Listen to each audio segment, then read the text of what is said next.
Welcome to our Expedia Cruises Thursday night travel talk. And tonight our special guest is Tom Steer from Holland America. For those of you who have not attended a Zoom meeting, everyone is muted. You do have the ability to put your video on and we'd love to see your faces.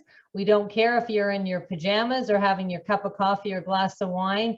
In this day and age with COVID and we're so distant from each other, we'd love to see your faces. So if you feel comfortable, turn your camera on. If you do have any questions during the presentation, there is a chat feature and you can type your questions in the chat and we will answer them after the presentation. So my name is Lisa Antflick. I'm one of the consultants at Expedia Cruises, and tonight's travel talk is being hosted by the 6 Expedia Cruises locations in the Edmonton area. We are coming up to 19 months from the date that travel shut down. And if you're on this call, you probably love to travel, and I'm sure you're missing it. Travel fulfills us. That's why we do it. The good news is that cruising has begun. Ships started to sail in June. We now have had 3 months of ocean cruising in Alaska, Caribbean, and Europe. And we also have river cruises have started too. And I heard a statistic today that I loved. It was from Royal Caribbean that they've had 500,000 people sail and less than 115 cases of COVID, which I think is less than what we're having in Edmonton right now. The sailings have operated with the highest health protocols, and cruising by far will be one of the safest ways to travel. And by the end of September, we expect to have 50% of ships sailing. At Expedia Cruises, we have had people recently come back from their vacations. We've had people come back from the Caribbean and Alaska. They said it was absolutely fabulous. They loved being back on the ship and had missed it so much. I will say the travel is a little bit more complex now, and now more than ever, you need the professional advice of a travel consultant. Our consultants are here to help you navigate the new complexities of travel and make sure your vacation is safe and seamless. If you are ready to travel now, we are ready to help.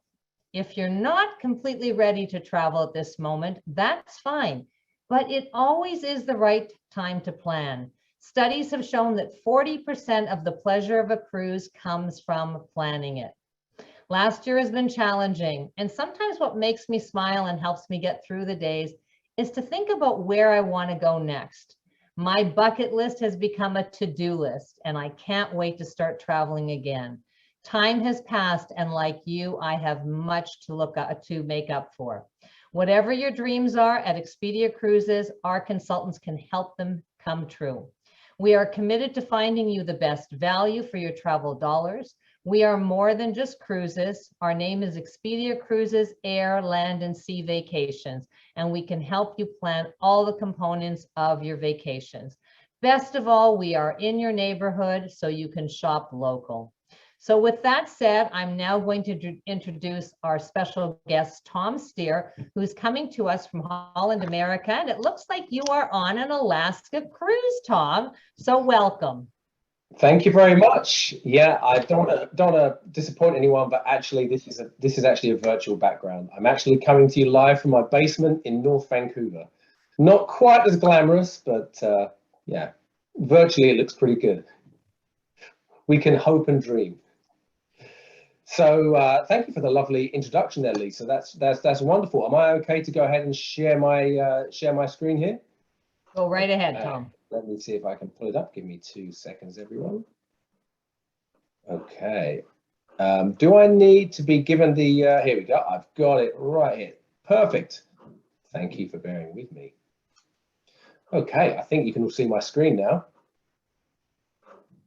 Wonderful. Okay, well, thanks for joining, everyone. I really appreciate you taking some time out of your evening to learn a little bit about the world of Holland America's exotic cruises. And when we talk about exotic, that can mean any far-flung destination. We're going to talk about a few this evening. I don't have 3 hours, unfortunately, to talk about all of them, but we're going to try and squeeze the most exciting in with some news about some new itineraries and some other exciting updates.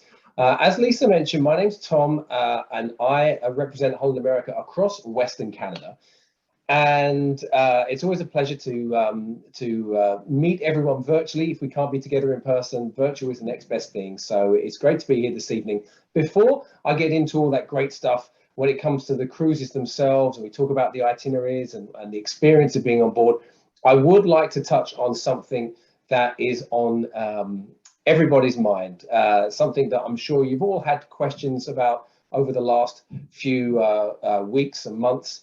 And that is, what are we doing when it comes to ships getting started again, ships restarting operations? Well, we're very busy working on that, 24 hours a day, working behind the scenes, working in lockstep with the CDC, the WHO, the CLIA organization, and other authorities and maritime authorities. At this point, we have 2 ships that are already sailing, which is fantastic. This is such exciting news, especially after what we've all been through over the last year or so. It gives us so much to look forward to, knowing 2 ships have already entered service for Holland America, and then over the next few months we expect another 2 or 3, and our plan is by the end of spring to have the entire fleet operational. So we'll be cruising at full steam ahead. And no doubt you've had questions about what cruising is going to look like, what is going to change on board, how are things going to be different. Well, first off, I will say all this information is available on our website. There's a page that's dedicated to this. You'll find something called our Travel Well Health and Safety Guidelines. Now, these are ever changing as we update and we confirm new aspects of these protocols. One thing I would advise is do stay connected with your Expedia Cruises consultant, because they have the latest information and they can let you know if this actually applies to your sailing that you're looking at, because what we have posted currently only applies to sailings that are departing up through this coming January. So if you're thinking about later on into 2022, summer 22, beyond even into 2023, we haven't announced those protocols and those guidelines. So if that applies to you, do wait a little bit to see what those protocols will look like. But these are great to check out if you just want to see what we've done when it comes to things like the ventilation on board. We've really done some fantastic upgrades. We can move all of the air around in any particular stateroom or public space every 5 minutes, replace all of the air. We've got that upgraded HVAC, HEPA filtration and UV filtration. So lots of developments, but there will be aspects of this that change, no doubt, as we get closer to your crew. So keep connected with your Expedia Cruises consultant and they will give you the latest information. So one other aspect of this I should mention is that if you are considering to cruise in the next 8 months or so, or 7 months, if you're looking to book something that does depart by end of April 2022, it's covered by something currently called our worry-free promise. Essentially, this means you can cancel up to 30 days prior and you have the assurance of future cruise credit all the way up to 30 days prior. And even if you were to need to cancel within that 30-day window because of possibly a positive test situation or COVID-related situation, we have protections and assurances if you're in that situation. So this is some assurance if you are looking to book quite close in. I know the majority of you on the webinar this evening are looking that little bit further out, because there's so many exciting things that we have sailing, or so many exciting deployments, I should say, that we have for the summer 2022 and beyond. So let's dive right into that. Holland America itself is a fantastic cruise line. It's a cruise line that's very close to my heart. I've worked on board many cruise lines. I actually spent 6 years living and working on board Holland America ships. I've been based on land for the last 6 years or so. So I spent a lot of time working on board and living the Holland America life on board ships. So I really got to get a feel for Holland America through and through, and became such a huge fan. I even met my wife on board a Holland America line ship. We now travel with our children on Holland America ships. We actually call them the damn kids. It's a little bit more fitting. But it's an awesome cruise line. I know so many of you this evening are in fact Holland America mariners, you're Holland America cruisers. Some of you have cruised some on some occasions with Holland America, some of you quite regularly, some not at all. So to begin with, I'm going to try and cover all the bases to give you a little bit of a flavor of what Holland America is all about, give you a little taster of the experience. So this is really what it comes down to. We will always say that we're a cruise line for explorers, foodies, and music lovers. I'll touch on that in a little bit more detail in a second, because it's key, and the ship size as well. One thing we don't have are things like amusement park rides on our ships. That's not what we do. There's a market for those things. Those things are wonderful, but it's not what we do. There's a growing market of folks who have kind of been there, done that, looking for maybe more touches of luxury, more spacious areas, more space in the staterooms. There's also a growing market of folks who have only ever been on very small ships, and they want a little bit more room and a bit more variety and variation on board, but they don't want to go on those mega ships. That's where Holland America comes in. We're perfectly sized. So the experience really starts with the size. The size is key. It can never be underestimated when it comes to the experience. Now, we don't say we're mid-size. Sometimes you'll hear folks say, well, Holland America, they're those medium ships, size ships. Possibly that could be true, but the trouble is that word has almost been hijacked, for want of a better word, by lines that are in fact larger, who were once smaller, mid-size. Now they have 1,000 more guests than us, and so they still call themselves mid-size. So we're not that big. All of our ships are under 100,000 tons. Our average guest count is 2,000. You know, even our largest ship could fit 2.5 times over into those mega ships out there that you hear about. But it's not just the size, it's the look and the feel, that classic nautical line of a Holland America ship, the dark blue hull, the teak wraparound decks, the open bow that we open up for scenic cruising. Something I love to point out is this thing just here, the Magradome in the top left corner. And it really comes into play when we're talking about some of the itineraries we're going to look at this evening. This is the sliding roof that we can close in inclement weather. So let's say we're crossing the Bering Sea, we're crossing over to Asia. There might be a few rainy days. That's what happens when you cruise all around the world. For most cruise lines and cruise ships out there, if it rains and you're up on the Lido deck, you have to go back down inside. With Holland America, we can just retract that roof, so that wonderful pool deck area is still a place that can be used and enjoyed, and it allows everyone to spread out. Everyone doesn't have to go down inside the ship and get crammed in. So lots of small features and touches like this really make Holland America what it is. Folks are coming to us from all areas of the cruise industry to come on cruise with Holland America. Anniversary couples, sisters, reunions, girls getaway, family groups, especially on the short cruises. We're not going to talk about that many short sailings this evening, but on the way, especially when it comes to Mexico, Caribbean, Alaska, Mediterranean, we'll have a lot of family groups on board. We've got an awesome kids area, Club Hal, but we won't have thousands, a couple of hundred at most. The longer cruises, it's far fewer, but we have it there when we have those family groups on board. So I mentioned explorers. Now, what I meant by this is the fact that we have a depth and breadth that isn't really seen kind of universally in the cruise industry. Next year is our 150th year. We have been doing this for a long time. It's a big birthday for us, so we're very excited about that. But that kind of tenure and that experience really comes into play with destinations. We have been tweaking itineraries for not just a few years, decade upon decade. We know how to deliver true destination experiences. We have relationships with ports and maritime authorities that go back many years. That's why we get top billing in many ports around the world. You'll see the Holland America ship docked in kind of prime spot. But when I talk about depth and breadth of itinerary, what I mean by that is we have a vast number of ports we visit and a large number of itineraries, a lot of variation when it comes to itineraries, which is different to what you often see out there in the cruise industry, which might be a cruise line with a few ships that just do long itineraries, hit a lot of ports, but there's not a number of options for itineraries. Or you see cruise lines with lots of itineraries, but they just hit the same ports. We're the best of both worlds. Same could be said when it comes to the food. We do occupy a sweet spot, to use a kind of a culinary analogy.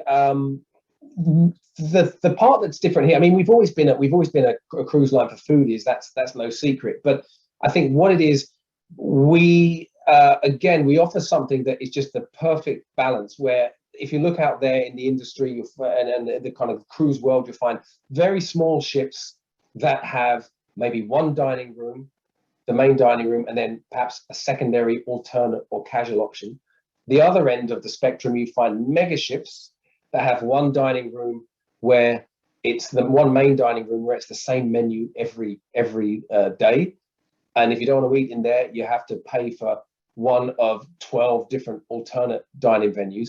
That's not what we do. We have a balance where we have the main dining room, the classic Holland America dining experience, and that's a different menu rotating every mealtime, every day, with locally sourced kind of menus that reflect the destination that we're traveling to. And we have those 3, 4, or 5 specialty venues if you want to try something different. So it's just a nice mix. And we don't kind of hitch our wagon to one celebrity chef. We don't just have a neon light above one restaurant with a celebrity chef's name, you know, from the TV to capture a bit of a buzz. Instead, we have 8 chefs that are each bring something to the table. Another culinary analogy, and that they're all in their own right, either Michelin star chefs, proprietors, TV chefs, authors, each bringing their own area of creativity, and that's what really keeps our menus exciting and different. And we take the food into the port. Well, we don't literally take it into the port. We take the experience into the port. This came from river cruising a few years back, probably 10 or so years ago, maybe longer. River cruising boomed. A lot of ocean kind of cruisers moved over to river, checked out the whole river cruising experience. They came back to ocean because obviously you can get, as you'll see tonight, get to more places when it comes to ocean cruising. But they shared with us their thoughts and feelings about how great it is to be able to go and break bread with locals, learn about locally sourced ingredients and how they're used in traditional recipes, you know, in mom and pop restaurants. So that you'll see that comes into play very acutely with some of the itineraries we're going to look at this evening. And then music. When you're on board ship in the evenings, music is something that we do best. And this is something we took a big risk on a few years back. We turned the industry on its head and it paid off. This was something that paid off. And it was our idea, instead of just having cruise ship musicians who kind of go from lounge to lounge, bouncing around the ship, changing their outfit or their badge and their style of music depending where they're playing. It's the same faces all around the ship. We decided instead, let's have purpose-built venues for specific musicians and genres and bands and entertainers who are experts and so experienced in their dedicated field, and make it like almost like a Broadway or West End kind of experience where you can go and check out a different musical performance every night. But we have them playing. There's usually 2, 3, or 4 of these all playing at the same time, or alternating during the evening. So you have BB King's Blues Club with the BB King's All Stars. They're playing everything that gets the crowd on their feet. So everything from Bruno Mars to Chuck Berry, Beyonce to Aretha, anything that kind of gets the blood pumping. Then Billboard on board. We moved away from those typical cruise ship tiny piano bars where everyone has to kind of huddle in there, or you have to get there super early and stake your claim with your drink to get a spot. We opened it up. We've got this wonderful open space, twice the fun, twice the sing-alongs, dueling pianos, just an awesome space. Lincoln Center, which is the classics performed and classical fusions performed by a group of individuals, an ensemble who have come through Lincoln Center in New York. And that's what I always say about this is, for me, it's my favorite way to kickstart my evenings on board. So after coming back from shore, after maybe resting a little bit, maybe freshen up, change your tire, I like to grab a cocktail before dinner, head on down to Lincoln Center Stage, and just let their performances wash over you. It's almost meditative. It's incredible. And then we have Rolling Stone rock room as well. Classic 60s and 70s rock on some of our ships as well. I'll tell you about that in just a second. And then just before we look at the itineraries, the other part and parcel of the experience is the service level. All cruise lines are delivering great service. With Holland America, it really comes down to the crew themselves, the fantastic crew in the housekeeping department, the beverage department, culinary, and it's so great to see them back out there doing what they're doing. Back out there on ship, winning hearts and minds, creating smiles every day. Our name even gets checked as a cruise line. We get mentioned outside of the hospitality industry as an exemplary kind of service provider in that respect. So, okay, let's talk about the fleet quickly. These are those ships that will go to the far corners of the earth and have been doing so for the last 150 years. We call them affectionately the damn ships, the damn fleet. I'm not going to talk about all of them, but I do want to just let you know about a very special ship that's coming along this year. The Rotterdam, she becomes our new flagship. She has just been built. She's over there in Italy right now. She hasn't sailed her first itinerary yet, but she's complete. She's one of our new Pinnacle class ships, still under 100,000 tons. A true Holland America ship through and through. And yeah, she's got a lot going on under the hood, but a classic Holland America look, feel, and you can catch her in the Caribbean this winter, and then Europe in the summer. That's really where the fun begins, when we go back to our spiritual home for our 150th year with our new flagship Rotterdam, the name of the very first ship to sail under the Holland America Line flag. So it's a big deal for us, and she's an incredible ship, and that's her finishing her sea trials. So we want to say a big welcome to the fleet to Rotterdam. For Holland America mariners, it is a special moment, and you can be part of one of those inaugural, or I should say premier season voyages in Europe. So let's talk about some of these itineraries. About 500 plus itineraries, 400 ports of call. I'm gonna hone in on a few. For those of you who joined us earlier this year for a Holland America session, we talked about sailings that were closer to home. We talked about Alaska. We talked about West Coast sailings and those convenient sailings very close to home. This evening, we're going to look further afield. As I mentioned, it's going to be exotic, what we call exotic sailings. It doesn't always mean you have to fly both ways. Sometimes you can actually cross the Pacific or cross the Atlantic on a ship to start that journey. But we're going to look at some various types. First of all, we're going to start with Asia, an incredible part of the world that I was lucky enough to explore with Holland America on the Staten Dam, not this current new Staten Dam, the previous Staten Dam, which was an incredible. The ship I actually met my wife on, funnily enough. I just mentioned that earlier. But it's a part of the world that we have been visiting for decade upon decade upon decade upon decade. This is part of our history. We've been going there for a long time, and that means, as I mentioned earlier, we have a know-how and the experience in these parts of the world that we've established. We know how to create the perfect itinerary, the perfect paced itinerary, and something that is key as well is the fact that we don't deploy ships for certain markets. You may have discovered this before. Cruise lines may have ships all around the world, but what you'll often find is a cruise line will make a decision and say, this ship is going to be our ship. We deploy to the UK market for people in the UK, and the menus are going to be appropriate for people in the UK. The entertainment, the announcements, the same for Australia. We're going to send this ship to Australia. It's going to be our Australian market ship. The same for Asia. You get cruise lines who will deploy a ship for the Asia market. So again, wherever these ships are being deployed, the menus are adjusted for that local market, the entertainment, right down to the programming and announcements. We don't do that. All of our ships are for the North American cruiser, the North American mindset. We may have folks coming to join us from all over the world. We have that wonderful international feel, but the programming, everything throughout the day, throughout the experience is for the North American mindset. So we're sailing in Asia, but it's for the North American cruiser. So Asia, we've been there for many years, cruising for many years. As I mentioned, I mean, back when, cruising really started to become a thing, picking up speed in the 80s and then into the 90s. The Holland America already were deploying ships in this region of the world, where other cruise lines were still, going around in the Caribbean and Mexico. We were already there, already established.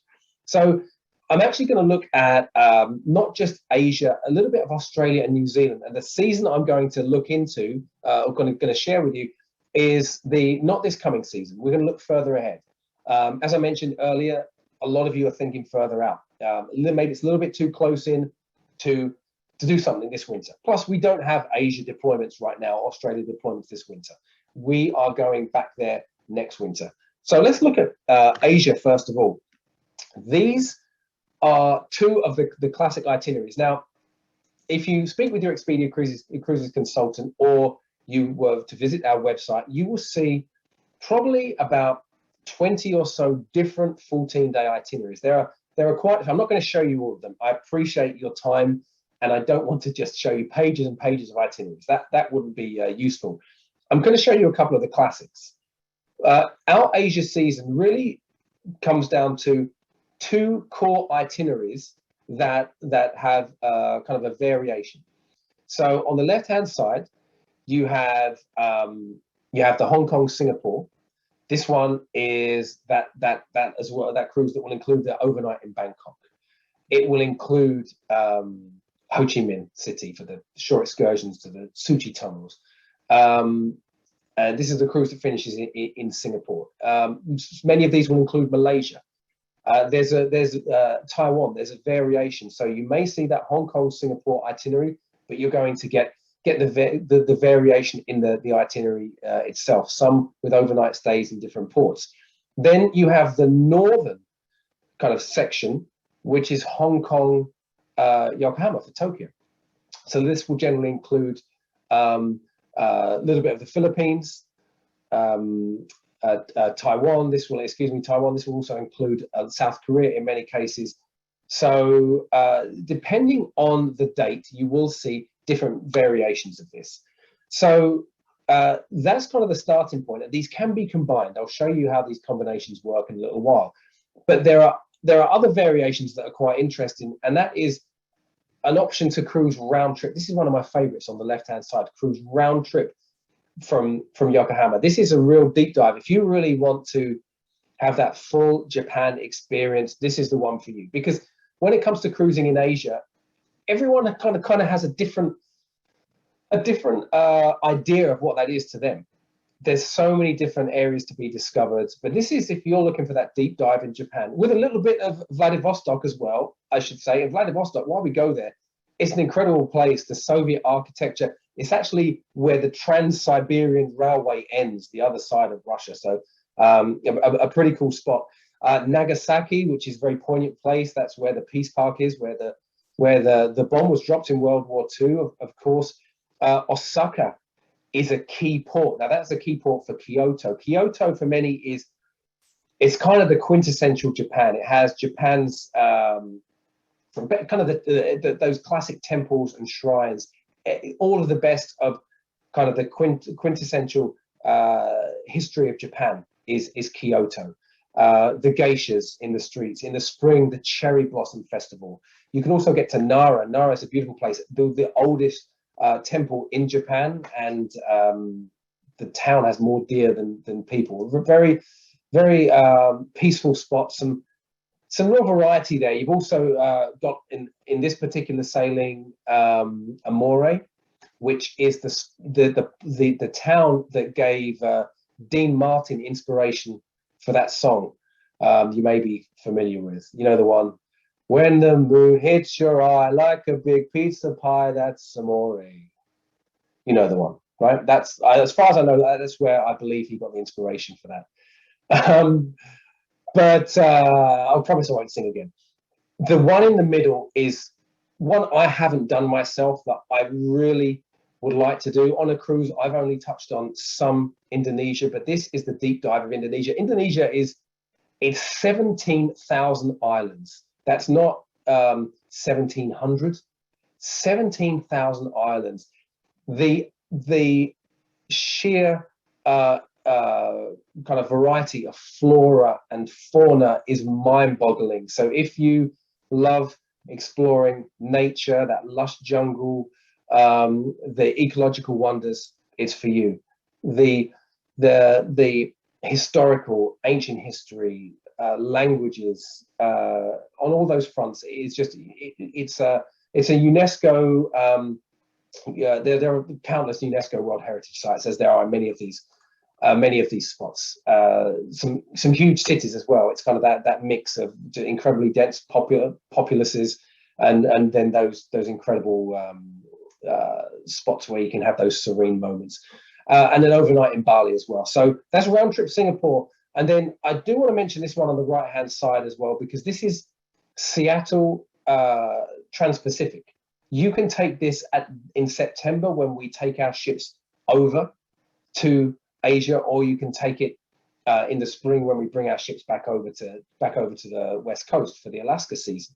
But it's not just the 14-day itself. I mentioned crossing the Bering Sea earlier. This is how you do it. You cross the international date line, so you live the same day twice, or if you take it the other way, you lose a day, which is pretty cool. But this is something that I always recommend you take as part of what we call a collector's voyage.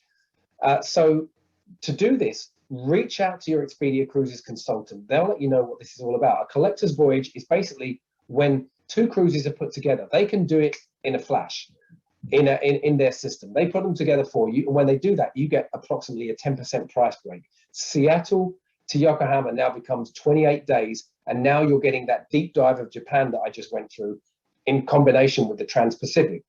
It's a true kind of mariners, seafarers experience to cross the Pacific. It is it's something that really speaks to your heart and soul, and then to arrive and then have that experience in Japan, or do it in reverse, touching on Kodiak Islands as well, which is a remarkable place. So do speak with your Expedia Cruises consultant about these.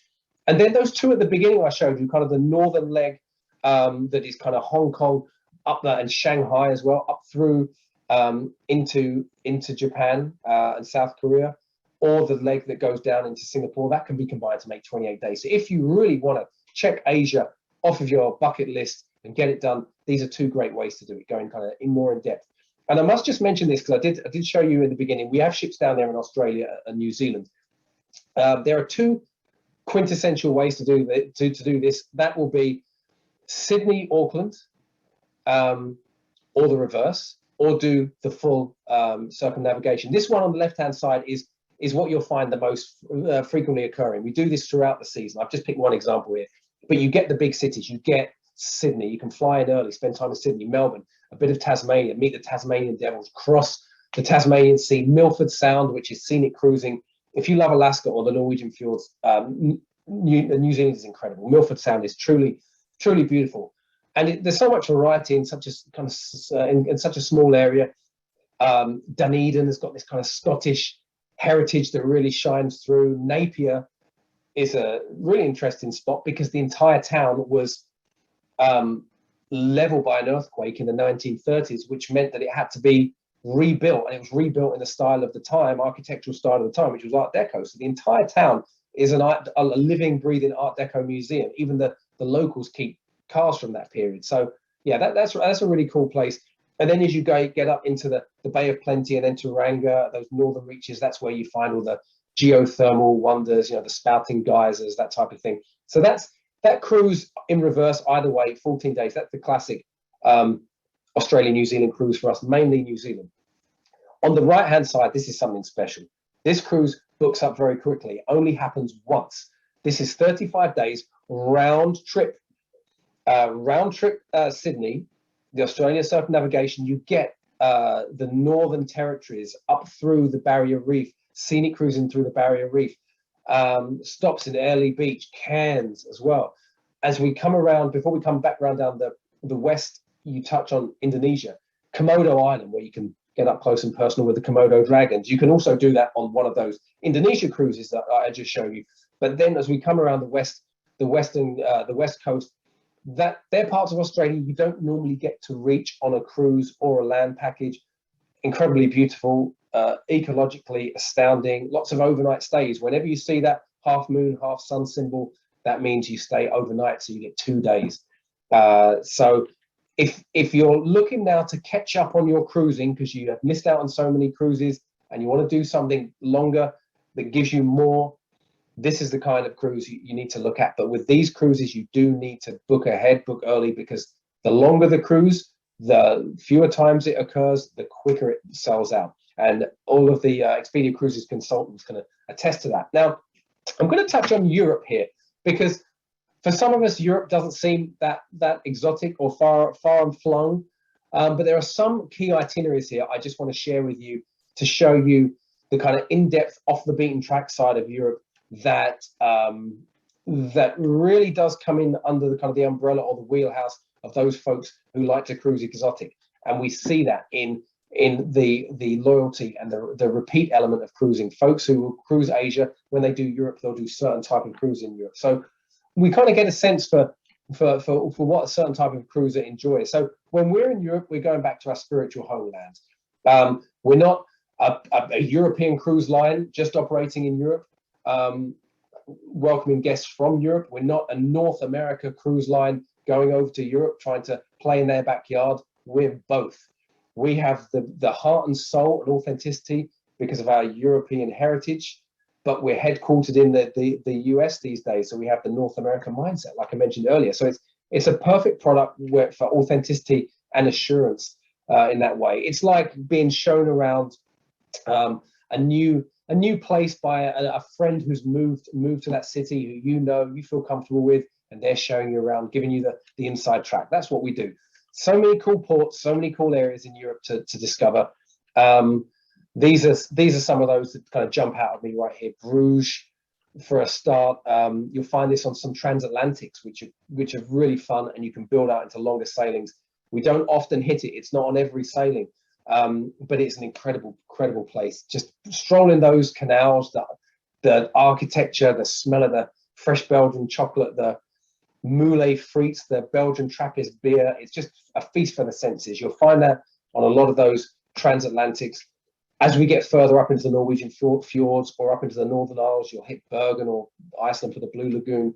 And these will be covered by those sailings that are on the brand new ship Rotterdam. I mentioned that new ship Rotterdam. She doesn't just go into a cruise cycle of one cruise and then repeat. She moves around like a rock star all over Europe. So you can combine 14 days to the Northern Isles with 14 days to the Norwegian fjords, make 28 days, 21 days, all these different combinations. Your Expedia Cruises consultant can help you with that. If you do the Northern Isles here, you don't just get the fjords, Iceland, the Shetland Islands, you also get Edinburgh during the Edinburgh Festival on many of these. And that means you can do our highest rated shore excursion. And that is going to the Royal Military Tattoo in the grounds of Edinburgh Castle with all the pomp and ceremony and fireworks, the lights. It's a spine-tingling experience.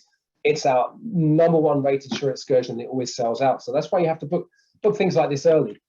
Well, like I mentioned, Norwegian fjords, we go even further around the North Cape. Our ships are permitted in certain areas of the fjords where other cruise lines are not, for environmental reasons. So you can get more bang for your buck in that way with Holland. And then the Baltic, that's kind of the classic starting point for many. I'm sure many of you have been to the Baltic. I'm not going to go in depth here on that. Obviously, you get those 2 days in St. Petersburg for the Church that Spilled Blood, St. Catherine's Palace, the Hermitage, these kind of things, and all the other aspects of the Baltic. But you can combine it again to make, this is an example of a 21-day sailing. So this is where that kind of exotic, far-flung feel comes in, because you're not just hopping over to Europe for a quick experience, you're going over, and then you're really getting that in-depth experience. And this is that 150th anniversary cruise I mentioned earlier, where we're replicating the very first sailing that we ever made 150 years ago, to the very day, the same length, just 7 ship incarnations later. Rotterdam 1, now Rotterdam #7. That's going to be a fun experience. Again, can be combined with something a bit longer, with the previous cruise to make something longer.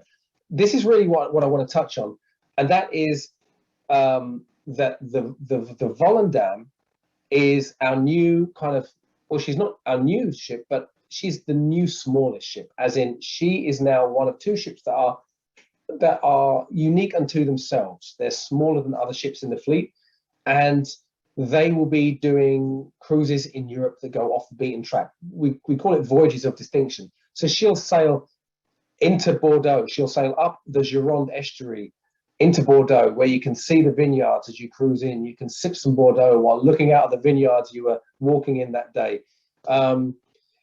She'll cruise the Scheldt River. She'll dock in Zeebrugge for Bruges, like I just mentioned. She'll go all the way around the British Isles. She'll dock in Dublin. I'm not sure if I told you this before, but Dublin is the largest city in the world. It's the biggest city in the world because it keeps doubling and doubling and doubling and doubling. Okay, you get the idea. And this on the left-hand side, the River Explorer. This again is giving kind of a little bit of river cruise experience, but we're ocean cruise. So you don't get that with river cruise. You don't get river cruises that give you ocean. We give you ocean and river on something like this with a small ship like Volendam. I should have taken this slide out. This one on the left-hand side is fully booked. I'm sorry. Look out for this in 2023. This is like that Australia circumnavigation. They sell out quickly when they're longer and they only happen once. The round trip Boston cruise over to Rotterdam and back, they book up quickly and they sell out. So you'd have to wait for 23 for that one. If that's something you're interested in, let your Expedia Cruises consultant know, and they can help you kind of get a placeholder for that round trip sailing, round trip Boston over to Europe and back when it comes out the following year for 2023, which should be in the next month or so. Okay, moving, but the one on the right is available. If you just want to go one way, New Statendam is doing that. It's a very cool sailing. When you cruise the northern route, for those folks who love to do these longer exotic sailings, transatlantics, transpacifics, this one is unique because it doesn't feel like you're on a transatlantic. There's barely more than one sea day in a row. You have a day at sea, Iceland, day at sea, Greenland, day at sea, Nova Scotia, Newfoundland, before coming down into Halifax. So it doesn't feel like a regular transatlantic. Okay, quickly popping down to the Mediterranean. This is a key area for us. And what I want to highlight here is something in particular. A lot of these ports you've probably been to, classic ports. The Mediterranean is like that kind of onion kind of analogy where you just peel the layers. It keeps presenting more and presenting you something new every time you go back. That's how it is for me. The Mediterranean is my favorite place to cruise. You can go back time and time again and visit some old favorites and get some new experiences. But I want to tell you about the fact Istanbul is back on our itineraries. It's an area we haven't visited in about 11 years. No cruise lines have, Western cruise lines that is, and it's open. That area where we're talking about Asia, but this is where Asia meets Europe, where the Bosphorus is straddled and east meets west, and it is a city that marvels, and it gives a whole new perspective by night as well as by day. We give you 2 days there, an overnight stay, and there's just so much to explore, and you will find that on some of these Mediterranean sailings. Firstly, something that's key is Amsterdam is sailing the Holy Lands down to Haifa for Nazareth and Ashdod for Jerusalem. Also, this cruise will include Cyprus, that's round trip Venice. And it's the first time we've had one of our Vista class ships sail this. A Vista class ship is a ship that has 80% balconies. Before that, it was only on small ships and they didn't have that many balconies. So it was hard to get a balcony room. If that's what you were looking for, you had to pay for a suite. Now, 80% of the rooms are balcony accommodation, so lots of veranda staterooms. And that, by the way, it jogs my memory, that's what's happening in Asia. Those ships I showed you in Asia, Noordam and Westerdam, they're Vista class ships too. So for the first time in Asia, you're going to get those balconies for really economical rates compared to what you would have had to pay a few years ago. So that's happening in the Mediterranean. And then, yeah, this is that Istanbul sailing. 2 nights in Istanbul, 2 nights in, 2 days in Istanbul, 1 night, I should say. Same in Venice at the beginning of the cruise. There's an Eastern Mediterranean, there's a Western Mediterranean, kind of glitzy, kind of French Riviera, and Italian Riviera. And you can combine that with this Greek Isles and Istanbul sailing to make something like this. That is kind of the quintessential Mediterranean. And again, the same with that smaller ship, Volendam. She will be the first of our fleet to get back to Egypt. So when we talk about North Africa, experiences that you wouldn't have been able to have on a cruise ship in the last, again, 10 years or so, We're now visiting Egypt again for the pyramids of Giza tours in September on the Volendam, September 2022. So really exciting stuff. You can see from the itineraries, she mixes it up, does it very differently when it comes to the Mediterranean. Just a few examples. There's lots more sailings that are available, but these are some examples. Okay, I'm going to spin the globe. Sorry, excuse me. Put my teeth back in. I'm going to spin the globe, and we're going to look at South America and Antarctica. This is a part of the world that I have had some kind of very spine-tingling experiences in, and some moments I'll never forget. This is all on the Rotterdam, that ship that is in Europe in the summer. She's over in South America in the winter, and this is what one of our classic South America cruises looks like. It can go 14 days one way or 14 days in the reverse. So it's really a combination of culture, ecology, and just sheer scenery, just the amazing scenic cruising you can experience here. And the season is essentially December through March. So all of these sailings will either begin or end in Santiago or Buenos Aires. Buenos Aires is just an incredible place to sail from. We spend an overnight stay there. So you arrive at the ship and the ship doesn't leave yet. You get a whole day. So it's almost like having a hotel. So in that time, you can visit La Boca districts and watch them doing the tango in the street. You can go and experience, full Argentinian steakhouse, Argentinian wine, Argentinian steak while you're watching this tango show. You can visit Iguazu Falls. You can do all that before the ship even leaves. They also visit the Falkland Islands. You'll see here the Falkland Islands on these itineraries. Going back a bit too far. The Falkland Islands is where you'll see a number of different penguin species. This is really where penguins play a big part here. So if you love your penguins, you're going to see and learn about all sorts of different types of penguins, get up close and personal. But what makes the Falkland Islands also unique is not just the fact that there are penguin colonies there, it's the fact that it feels like you're going to England from days gone by. It's like visiting England in the 1950s. So you can go for fish and chips, stop for a pint in the pub on your way home from a penguin colony. It's truly bizarre in that way, but lots of fun, and it's just one part of the overall itinerary. But the Chilean fjords, Tierra del Fuego, Patagonia, and all of those channels, the Coban Channel, the Beagle Channel, the Straits of Magellan, you're following in the footsteps of those explorers, and just the incredible scenery, the dramatic inlets, the fjords, the rugged mountains. As we get north, it's where you start to kind of connect with the Andes and Glacier Alley. It's if you've experienced scenic cruising in Norway or Alaska, you'll be blown away by South America. Along that coast of the Chilean fjords, there's such a rich confluence of mineral-rich water. You get incredible sea life. You get humpback whales. You've got the penguin rookeries already. Bird life, aquatic life. It's for folks who are there to have wildlife encounters, it is one of the top itineraries. And then you also have more penguin colony opportunities to visit and get up close and personal in either Punta Arenas or Ushuaia. Now, they both vie for the southernmost city in the world. Depends if you talk to a Chilean or Argentinian, they'll give you a different answer. But they're both the southernmost cities in that respect, and penguins galore. But then if you want to step things up a gear and really take it to the next level, for an extra 6 days, you can have the full Antarctica experience. So I must let you know up front, this isn't docking. We don't go ashore in Antarctica, but I've been blessed and fortunate enough to do this 3 times myself, and it feels like you can almost reach out and touch these icebergs. Some are as big as aircraft hangars, and the light changes throughout the day, just the ever-changing light. And I've seen penguins floating on sheets of ice past the ship. They don't even know the ship's there. We're going so slow and so quiet. And then all of a sudden they'll look up, see the ship, and slide over into the water in surprise. It's just a feast for the senses around the clock, considering it doesn't get dark and practically the sun barely dips beneath the horizon when we're there at that time of year.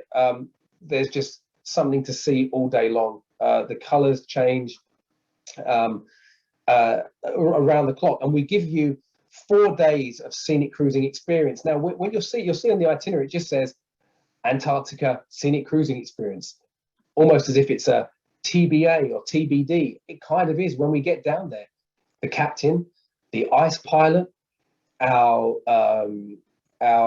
exploration central team, our shore excursion team, they all decide based on the conditions where we should explore. And once you've crossed the Drake Passage or the Drake Lake, and if you're wondering how I've always, from my experience, it was calm once, it was okay the next time, then quite bumpy the third time. And that's generally how I've always had it explained to me, that 60% of the time it's kind of normal seas, 20% of the time it's like a lake, and the other 20% of the time batten down the hatches, but nothing out of the ordinary, nothing more than you might experience on a particularly eventful day in the Caribbean or Alaska or something like that. But once you get across into that Antarctic area, there's kind of an area of protection. We're in those waters close to the archipelago. So what we're doing when we're moving around for weather is not avoiding bad weather. We're looking for the best opportunities for wildlife and ice. And these pictures I'm sharing with you were all taken either by myself or my colleagues or crew members on board, just to give you an example of what it's like spending those 4 days down there. Anyone who comes back from a South America cruise will always say it's the best cruise experience they've ever had. So if you haven't done it, it's truly bucket list. We only have 2 sailings within the season because it's such a narrow window of weather. So I highly encourage you, if that's something you're thinking about doing, you haven't done it before, go for it. Now's the time. And then, of course, you've got the Amazon. This is the other aspect of South America, round trip Fort Lauderdale. So a little bit more convenient in terms of domestic flights, but we'll go all the way down to Manaus. You can explore those flooded forests and tributaries and those cultures, and really get that kind of full mix, but also the convenience of having the ship as well. So that only happens once, November 19th. So that's South America for you. And I don't want you to forget that there are many, as I mentioned at the beginning, Vancouver options to go further afield. Cruising out of Vancouver doesn't just mean Alaska or a coastal. There are ways to get a taste of the exotic from Vancouver. We're very fortunate in Western Canada to have this incredible gateway, this incredible cruise hub. And this is how you sail from Vancouver to Hawaii. We've got 3 of these this coming spring, the following fall, the following spring. You can sail from Vancouver, finishing in San Diego, all the way around down the South Pacific, a real deep exploration of the South Pacific. That's a really cool itinerary. And if you're looking to make up on lost time, 50 days in the South Pacific, what a way to do it. The Panama Canal, either going through the canal westbound or eastbound Fort Lauderdale to Vancouver, we have those. And if you want to do Alaska, but you don't want to just do 7 days, because if you're on this webinar this evening, the chances are you like to cruise longer. There are 2 Alaska cruises that are 14 days from Vancouver next September. Hop on the ship up to Kodiak Island, all the way down Crooks Inlet into Anchorage itself. Not just Whittier or Seward for Anchorage, docking all the way downtown in Anchorage. So some pretty interesting experiences to be had that you wouldn't normally have on an Alaska cruise. So in closing, to kind of wrap things up, there are some great opportunities and great offers that you can take advantage of. First and foremostly, reach out to your Expedia Cruises team, your Expedia Cruises consultant. If you don't already have a Expedia Cruises consultant you're working with, just call the center, drop them a line, send them an email. They'll put you in touch with a fantastic expert, Expedia Cruises consultant, and they'll be able to tell you about some of these deals we have. So what we have now is a way you can have the base pricing, if you like. You can just take the regular cruise fare, often with extras from Expedia Cruises. I'll touch on that in just a second, but then you have the opportunity to have it all. And what we mean by that is when you have it all, you add basically an increase of 45 US per person per day to $56 per person per day in Canadian dollars, to get at half price what you would pay for them on board. Shore excursion discounts, the drink package, additional dining, specialty dining, and Wi-Fi. Depending on the length of the cruise, you'll get different amounts of short excursions. For a lot of these cruises we've talked about, you'll get at least 2 or 3 short excursions, complimentary up to $100 value for each excursion. You'll get 2 or 3 extra dining, specialty dining nights. You get the signature beverage package. It covers 90% of the drinks on the menu, the Wi-Fi surf package. So that's your option to have that included. Speak to the team. And in addition to that, this evening, if you're watching, your Expedia Cruises team, your Expedia Cruises consultant has an exclusive offer for you above and beyond this, just for Holland America, basically for the next 5 weeks, from tomorrow through to the end of October. Additional shipboard credits. They range from $35 to $150, depending on the length of the cruise and the type of room you're in. But that's just additional spending money on board that we'll give you just for you watching this evening. You're going to get that. And it combines with those have it all package benefits that I mentioned. And it also combines with Expedia exclusive stateroom benefits, Expedia Cruises benefits. And what I mean by this is, if you're not familiar with this, Expedia Cruises is a powerful travel organization, and they, through their network, work with us, Holland America, and other travel suppliers and cruise suppliers. And because they work in volume, we pass on to them benefits, in many cases lower rates and extra amenities to pass directly on to you. So that's why you'll always get a better deal working with your Expedia Cruises center rather than compared to working with Holland America. If you came to Holland America directly, you wouldn't be able to get the deals you could get with Expedia Cruises. So that's why you should always be working with them. And that's coming from someone who works for Holland America. So that's why you should always be working with them. And in addition to that, it's their expertise. The team, the Expedia Cruises consultants are experts. They know their onions when it comes to all these destinations, when it comes to every ship, every new rule, regulations, requirements, which is key. That cannot be overstated how important that is in this day and age. Right now, to have all your ducks in a line, all your ducks in a row before you depart. They're up to date with all the protocols, what you need to have. So working with them is essential, and they have that expertise, and they are there for you. We've seen travel can be disrupted even in the best of times, and it's just priceless to have that communication with someone who is ultimately in your community, who's just a phone call away or an email away. Wherever you are in the world, whatever's happened, they're right there. They can take care of it. They got the resources. They're up to date. They have the expertise and the deals. So that's why they're just great to work with. So that's why you should definitely be working with Expedia Cruises. I think that is my entire deck I have. Hopefully you managed to stick with me. I know that was a lot of information.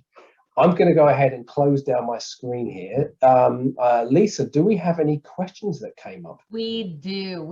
And I just want to share one thing. When you were showing Antarctica, I had some clients that came back that I think described it better than I've ever heard. And they said, Antarctica is Alaska on steroids.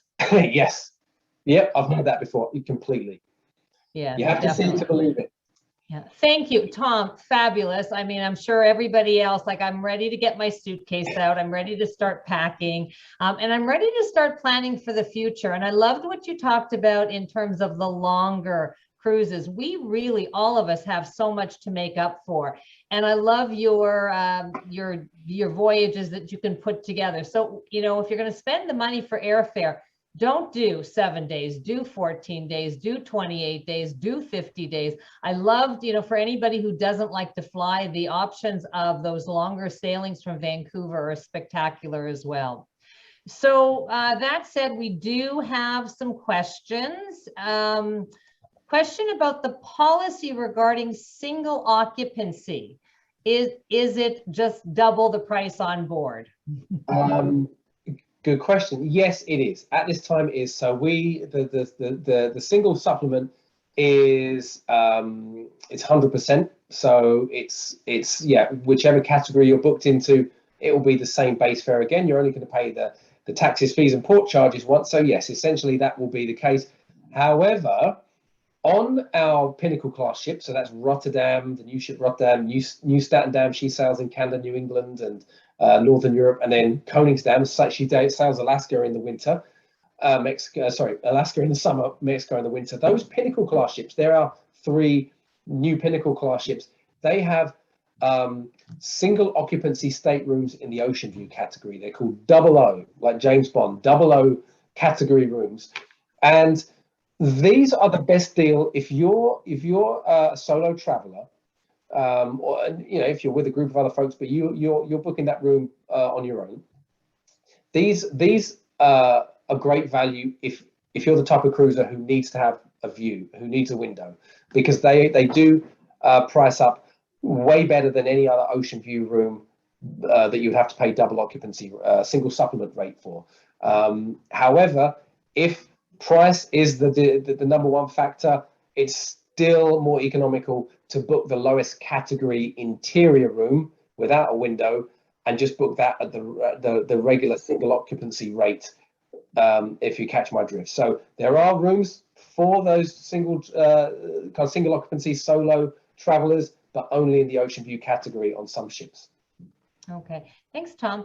I think people really want to know about flexibility, and you did talk about the worry-free deposits. Are they refundable? Yep, all of our deposits there. We do have, and this is again something I recommend. If whoever asked this question, you do talk with your Expedia Cruises consultant about, but our regular deposits, which are available on all sailings that are outside of the final payment period. So that will cover pretty much in 2022, everything 2022 and beyond is outside of the final payment period. Those are all regular refundable deposits. However, you do have the option to book what we sometimes call a snap fare, and your consultant can look at these for you. And that is a non-refundable deposit. If you so choose to do so, you can pay a non-refundable deposit and the fare is slightly lower. So we give you a price break on the fare for your commitment on the non-refundable deposit. Everyone has their preferences. I know a lot of folks will prefer the assurance of having the refundable deposit up until the final payment. But there are some out there who say, hey, yeah, sure, I like the idea of this price. I know I'm going to go, so I'll take the non-refundable. So yeah, hopefully that gives you a bit of a perfect. And again, as Tom said many times, your Expedia Cruises consultant can help guide you to what is the best for you. So if there's somebody out there who really says, you know what, I got to get away in January 2022, is there still space for some of your sailings? Yeah, for sure. January 2022. So that's really when we're sailing warm weather. You'll find us sailing Hawaii. You'll find us sailing Panama Canal, Mexico, and Caribbean. So yeah, we do have availability. So if you'd like to join us, that would be fantastic. Again, speak with your consultant, because we just want to make sure you're prepared, because we now have things like our Navigator app on board that allows you to do a lot of your pre-boarding and documentation that you would typically have to fill out on an online document. You do it all in the app now, so they can help you get set up with the app and get you ready for these sailings if it's coming up in the next few months. So yeah, we'd love to have you on board for one of these warm. I know there's a lot of snowbirds watching this evening. If you want to get back out there to your snowbirding, it's a great way to do it. Yeah, and it is comfort level. If people want to get away, there is space, and if you feel more comfortable planning for further out. So you did talk about 2022 and 2023. So how far out do you have your bookings available for? Right now we have. So we release our cruises in terms of the deployment. So we'll announce all of the Alaska for a certain year, or all of the Europe, and we gradually fill in the year like that. So right now we have everything available through the spring, kind of March, April of 2023, and we just launched our Alaska 2023. We're expecting to launch our Europe 2023 very, very soon. In Canada, New England 2023, these are all the summer 2023 products. And then, yeah, a little bit further down the road, we'll be announcing. Can't believe I'm already going to say 2024, but it'll be the 23 into 24 exotics, like some of the things we've talked about, but through the winter months. Well, and what I think everybody has to keep in mind is we lost 2020 and we pretty well lost 2021. So we have 2 years worth of passengers going to be booking. So there is going to be a race for space. Oh, A question that we also got is the capacity. Right now, when you're sailing, what is the capacity on your ships? Are you going full? It varies. We're not going full, so it really does vary. There's no magic number that we're working to. We're obviously kind of keeping a threshold, and we've got the kind of a throttle there, so we can keep our capacity down. But there's no, I can't really give you a 50%, 60%, 80%. It can be around all of those numbers, and as we gradually return to sail, that may vary from cruise to cruise as we gradually ramp up. So yeah, no magic number, but we are definitely sailing with lower capacities than we had before. If you're wondering what the experience is like, you will notice if you're sailing soon in the short term when you're on board, you see slightly fewer people around, and that's the same for all cruise lines who are now beginning to restart their operations. Okay.